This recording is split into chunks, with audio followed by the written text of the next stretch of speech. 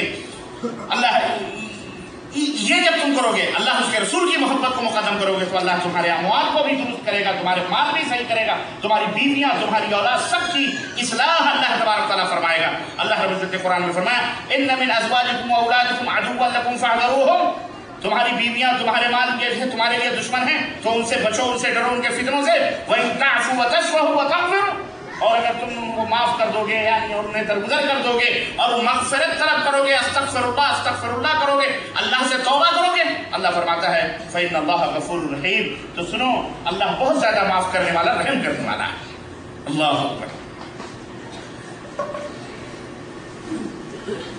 ہر مسلمان کے اوپر ایسے جب موقف فتنوں کے آئیں تو اس کے لیے ضروری ہے کہ وہ واتقوا اللہ ما استطعتم کو اپنے سامنے رکھتے ہوئے اپنے طاقت بھر اللہ سے ڈر اپنے دلوں کے اندر پیدا کرو، اپنی طاقت بھر اللہ سے ڈرو۔ لا یکلف اللہ نفسا الا وسعہا، اللہ تعالیٰ اس کی طاقت سے زیادہ اسے مکلف نہیں بناتا، تو اس کو چاہیے کہ وہ اللہ سے ڈرے طاقت بھر، اور اپنی بیوی اپنے بچوں کی محبتوں کو اور اللہ کی محبتیں جب دونوں ٹکرائیں تو ان میں اللہ اور رسول کی محبت کو مقدم کرے اور بیوی اور بچوں کی محبتوں کو کیا کرے، مؤخر کرے، تو اللہ اس کے بیوی بچوں میں سب میں برکت عطا فرمائے گا اور اس کی زندگی خوشحال بنا دے گا۔ لیکن جو لوگ اللہ اس کے رسول کی محبت کو مؤخر کرتے ہیں پیچھے کر کے، اور بیوی اور بچے اور مال و دولت کی محبت کو مقدم کرتے ہیں، یاد رکھو وہ کبھی خوش نہیں رہ سکتے، وہ کبھی خوش نہیں رہ سکتے، انہیں کبھی چین اور سکون کی نیند نصیب نہیں ہوگی۔ میرے عزیزو یاد رکھو خیر بھی فتنہ ہے، شر بھی فتنہ ہے، صرف برائی بھی فتنہ ہے اور بھلائی بھی فتنہ ہے۔ اللہ رب العزت نے قرآن کریم میں ارشاد فرمایا وَنَبْلُوَكُمْ بِالشَّرِّ وَالْخَيْرِ فِتْنَةً، ہم خیر اور شر کو فتنہ بنا کر آزمائش کے طور پر تمہیں آزمائیں گے، خیر بھی دیں گے اور شر بھی، اور دونوں طور پر ہم تمہیں آزمائیں گے۔ وَإِلَيْنَا تُرْجَعُونَ، اور ہماری طرف پلٹ کر کے تم کو آنا ہے۔ خیر کیا ہے؟ خیر یہ ہے کہ اللہ آپ کو مال و دولت سے نواز دے، آپ کی کھیتیاں ہری بھری کر کے آپ کو باغ اور کیا کہتے ہیں گلستان عطا فرما دے، اللہ عظیم عظیم نعمتیں، بڑی بڑی نعمتیں، بیوی بچوں کی، گھر کی، گاڑیوں کی، سب کی نعمتیں۔ خیر یہی ہے کہ اللہ آدمی یہی خیر سمجھتا ہے، مال و دولت کی ریل پیل ہے، گاڑیاں ہیں، موٹر ہیں، نوکر ہیں، بیویاں ہیں، خوبصورت اور حسین و جمیل بچے ہیں، سب کچھ اللہ رب العزت نے آپ کو، یہ خیر ہے، یہ بھی فتنہ ہے۔ اور شر کیا ہے؟ شر جیسے کہ بھوک ہے، قحط سالی ہے، پالا پڑا، برف باری ہوئی، کھیتیاں برباد ہو گئی، سوکھا پڑ گیا، چٹیل میدان ہو گئے، لہلہاتے ہوئے درخت گھاس بھوس کی طرح جل گئے، گھر نہیں، فقر و فاقہ، غربت، بیماری، یہ بیماری وہ بیماری، ہزاروں قسم کی بیماریوں کے اندر ملوث ہو گئے جناب عالی، یہ شر ہے۔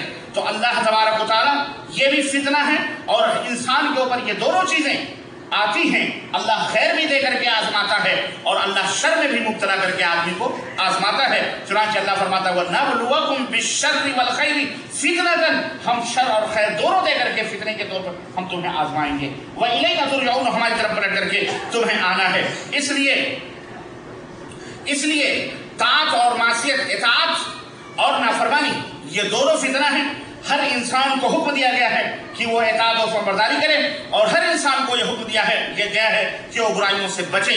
اگر اس کے سامنے اللہ کی اطاعت و فرمانبرداری آتی ہے اور دوسری مثلا نماز کا وقت آتا ہے، عبادت و بندگی کا وقت آتا ہے، ایک طرف نماز اور اطاعت و بندگی کا پکار رہے ہیں وہ، ایک طرف وہ اور دوسری طرف اسے کھانے پینے اور لذتیں اور شہوت رانیوں کی طرف کی آگ لگی ہوئی ہے، اور وہ آواز دے رہے ہیں۔ اب ان دونوں چیزوں میں اسے کدھر جانا ہے؟ اللہ کی اطاعت و بندگی کی طرف جانا ہے یا معصیت کی طرف جانا ہے؟ یہ فتنہ اس کے سامنے ہے۔